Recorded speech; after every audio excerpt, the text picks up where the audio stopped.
Hello guys, welcome to my YouTube channel. मैं हूं Amit Sharma, BTech computer science third year student.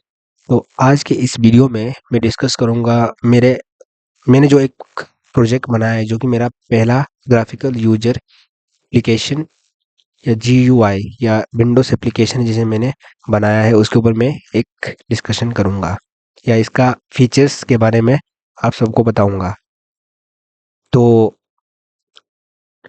ये जो project है, इसे मैंने पाइथन में बनाया है। मतलब पाइथन के अंदर जो एक लाइब्रेरी आता है टीकिंटर करके, तो टीकिंटर का यूज से मैंने इसे बनाया है। तो सिंपली ये एक डेटा कलेक्शन एप्लीकेशन है, और ये जो प्रोजेक्ट है एक तरह से मेरा कॉलेज की तरफ से प्रोफेसर ने मुझे दिया है। तो चलिए देखते हैं कि मेरा एप्लीकेशन कैसा है। तो सबसे पहले मैं क्या करूँगा, जो मेरा जो एंटायर कोड है मैं इसे रन करूँगा। तो चलिए मैं इसे रन कर दे रहा है।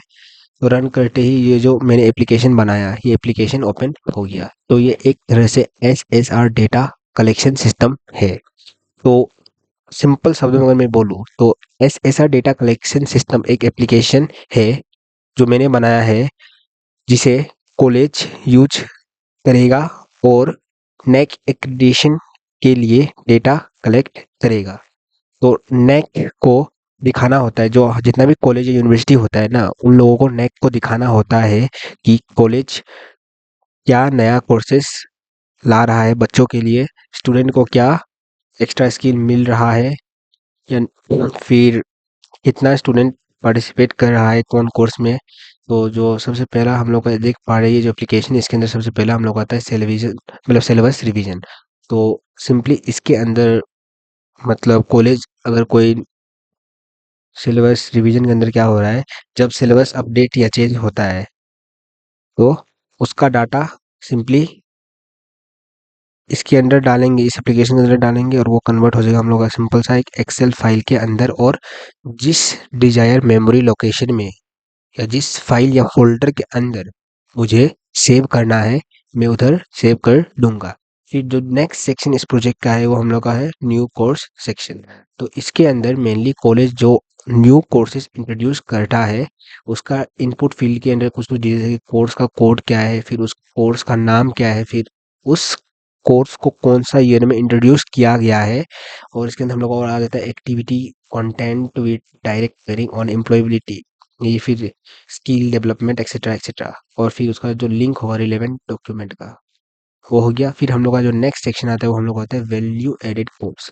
तो वैल्यू एडेड कोर्स में मेनली क्या होता है कि जो एक्स्ट्रा कोर्स जो मेन सिलेबस के अलावा होता है, उसका डाटा मेनली इसके अंदर डाल के, और वो सीएसवी या एक्सेल फाइल में सेव कर सकता है। तो चलिए मैं आपको एक जो फील्ड है उसके बारे में डिटेल में बताता हूँ।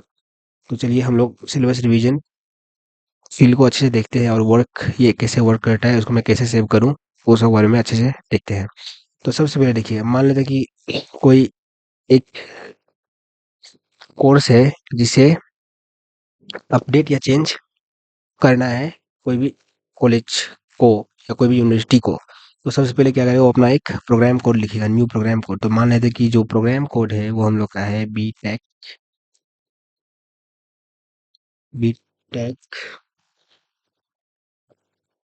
सी एस सी, साथ में एआई स्पेशलाइजेशन मान लेते हैं, एआई ये हो गया। फिर मान लेते हैं प्रोग्राम का नाम है आर्टिफिशियल इंटेलिजेंस।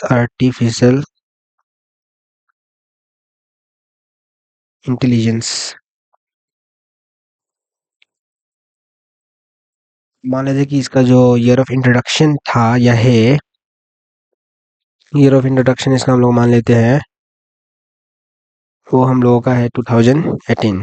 2018। फिर स्टेटस ऑफ CBCS या सी, आई मीन ECS। तो मेनली देखिए, ये जो टर्म है, दो हम लोग के पास टर्म आ रहा है। एक है हम लोग का CBCS, और एक हम लोग का है ECS। तो इनके बारे में मैं आपको एक सिंपल, मतलब जस्ट लाइक बता देता हूँ कि ये एक तरह से सिस्टम का टाइप है। तो सीबीसीएस का जो फुल फॉर्म होता है चॉइस बेस्ड क्रेडिट सिस्टम है, और ईसीएस का जो फुल फॉर्म होता है वो होता है इलेक्टिव क्रेडिट सिस्टम। तो सिंपल शब्दों में अगर मैं इसे समझाने का प्रयास करूँ तो ये स्टूडेंट को सब्जेक्ट चूज करने की फ्रीडम है या नहीं है उसके बारे में ज्ञान देता है। तो मान लेते हैं कि स्टूडेंट को अपना कोर्स चूज करने का फ्रीडम है, तो स्टेटस ऑफ सीबीसीएस जो कि होता है credit based, I mean choice based credit system, और हमारा दूसरा है इलेक्टिव क्रेडिट सिस्टम। तो मान लेते हैं कि ये हम लोग का इम्प्लीमेंटेड है, तो मैं इसमें लिख दूंगा यस। फिर year of implementation of CBCS और ईसीएस, इसे मैं मान लेते हैं 2020। फिर मान लेते हैं कि ईयर ऑफ रिवीजन कोई है तो हम लोग लिख सकते हैं, नहीं तो एम्प्टी छोड़ सकते हैं। तो मान लेते हैं कि ईयर ऑफ रिवीजन हम लोग का है 2022, and revision percentage last 5 year, तो इसे हम लोग मान लेते हैं परसेंटेज हम लोग सिंपली मान लेते हैं कि 90 कुछ, और रिलेवेंट डॉक्यूमेंट को कोई भी लिंक हम लोग दे सकते हैं या नहीं भी दे सकते हैं। तो चलिए अब हम लोग क्या करेंगे, जितना भी हम लोग का इनपुट फील्ड था डेटा कलेक्ट करने के लिए, एक तरह से क्या कर रहा है ये हम लोग का एक डेटा कलेक्ट कर रहा है किसके रिलेटेड में, सिलेबस रिवीजन के लिए। तो अब इसे हमको सेव करना है। तो अभी करंट को ये हम लोग का एक पार्ट है, जो एक लोकेशन जिसे मतलब जिस में मैं इस अपना डेटा को सेव कर सकता हूँ, और ये जो डेटा है ये हम लोग का सेव हुआ है एक्सेल फाइल। तो मान लेते हैं कि इस लोकेशन को मुझे चेंज करना है, तो चेंज करके मान लेते हैं कि हमको इसे कोई एक नया फ़ोल्डर में डालना है। तो इसे मैं क्या करूँगा, इसे मैं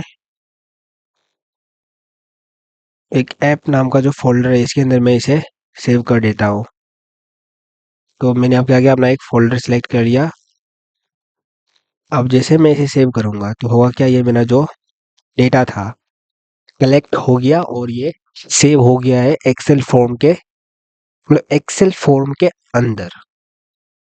ठीक है, चलिए इसे हम लोग देखते हैं अपना फाइल एक्सप्लोरर के अंदर।